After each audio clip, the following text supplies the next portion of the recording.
Okay, this is the Howard's chicken coop. Let me show you some of the details here. Here we have a door in the side of it that has a clasp which you can use to open it up so that you can put food and water on the inside. This is cut out of all one piece of plywood, where then we cut that with a jigsaw so that the door would fit perfectly.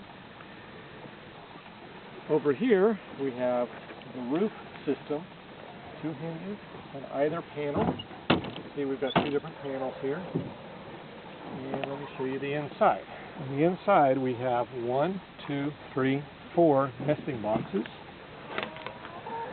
And right here, this board is actually put into notches. It's tight. Okay, we won't take that one out. This board, look at the shape of the board, is actually put into notches down here in these boards so that you have individual nesting boxes, but they don't take up too much room. Also, they're cut at an angle right here so that the chickens can come up this way, can walk across this board back and forth and get into the box, and yet they feel like they still have some privacy. Hello, chicken. This board going across the back is a piece of decking material, treated decking material. So it's a 1x6 piece of decking material. Down here in this area, this is just a regular 2x4. This could also be decking material. But note that I've cut notches in both of these boards so that you can put these individual nesting box pieces in there. And those come in and out. Here on the end is a storage container. So this is completely cut off from the chickens, so you can store stuff in here. And so we put our hay in here to store for the chickens. And actually in a few weeks I'm going to be putting a 5-gallon bucket with water in there that will have a watering system that uses nipples for the chickens to drink from. Down here in the bottom of the nesting box, we try to keep hay in here, and what the chickens will actually do is get in here and scratch and make that hay fall through. But we've got a mesh that is on the underside of these boards so the chickens don't fall through, but their poopy does. Another storage box here on the end.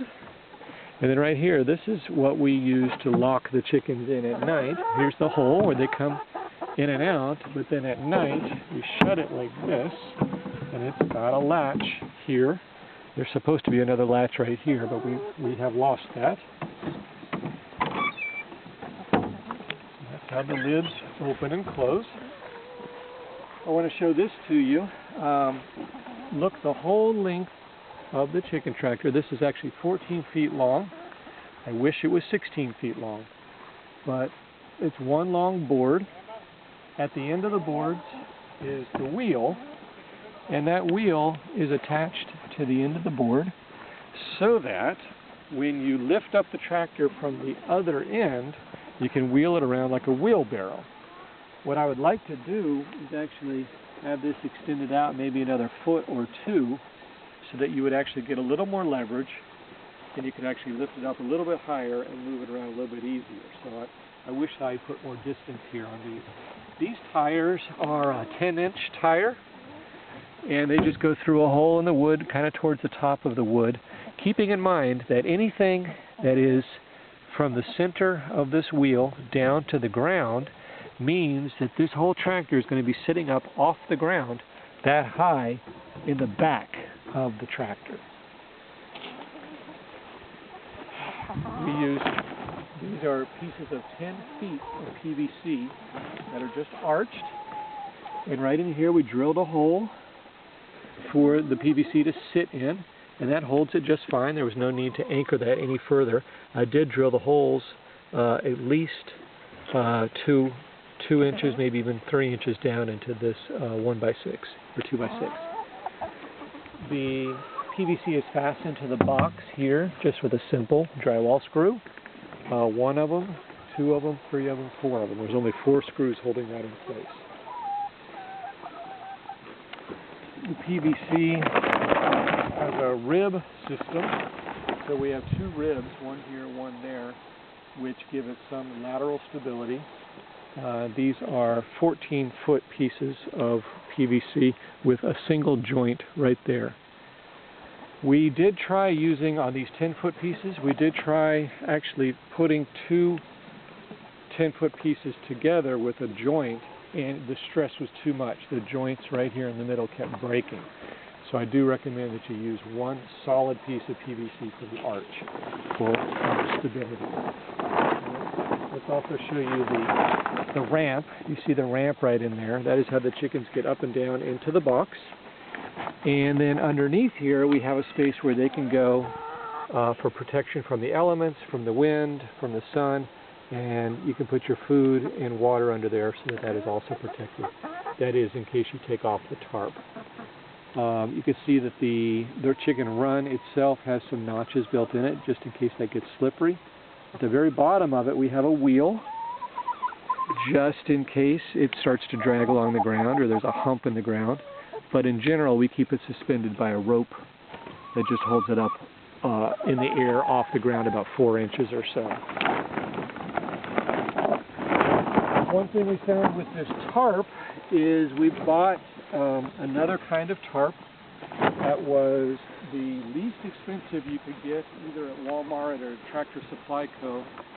And that only lasted about 6 months, even though it has like a 2-year warranty or something. So I do not recommend the low-end tarp. I recommend the higher-end tarp, something with some UV protection in it. We got the fashion green color. Let me show you the door system that we have here. This is important for stability. There's a cross brace in here.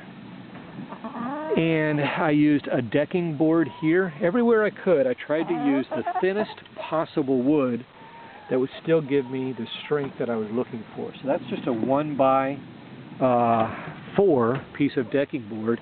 Inside there I have a 2x2 piece. It's a 2x4 cut ripped down the middle. This is the handle system. It's just ropes with pieces of PVC running through them, and those become handles. That is tied down here at the bottom, and you lift this up and you drag this wherever you want to drag it. And the chickens are used to being dragged, and they will just run at the same pace that you drag it. The door has a very simple PVC locking mechanism. That's all we need. We've not had any predator problems. If it starts to get too loose, you just tighten it by twisting it. The door itself is made completely out of PVC. It's got elbows at the 4 corners, and then it's got 2 T's right here in the middle. And then for it to operate on hinges, you can see we have a T here and a T here. And those actually go into the wood right here. And then the wood has a screw through the piece of PVC that is running through there. So that is how the hinges are attached. And it's just using a simple PVC system. Note that this T comes from a 1-inch PVC, and this PVC is like a 3/4 inch. So that way there's plenty of slop in there for this to turn on. So these T's are different size than these T's.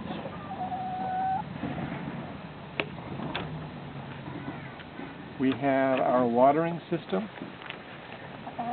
Originally we were putting the water down there inside those doors, and we found it was just not as convenient to hang as what we're doing right now, which is just a rope suspended from the ceiling and a carabiner which holds it in place. The only disadvantage to this system is that this is putting a lot of pressure on the PVC ribs system. So I tried to hang this as close as I could to this vertical support to try to hold that in place. I have a feeling eventually this is going to wear out. I'm going to need to come up with a different way of doing that.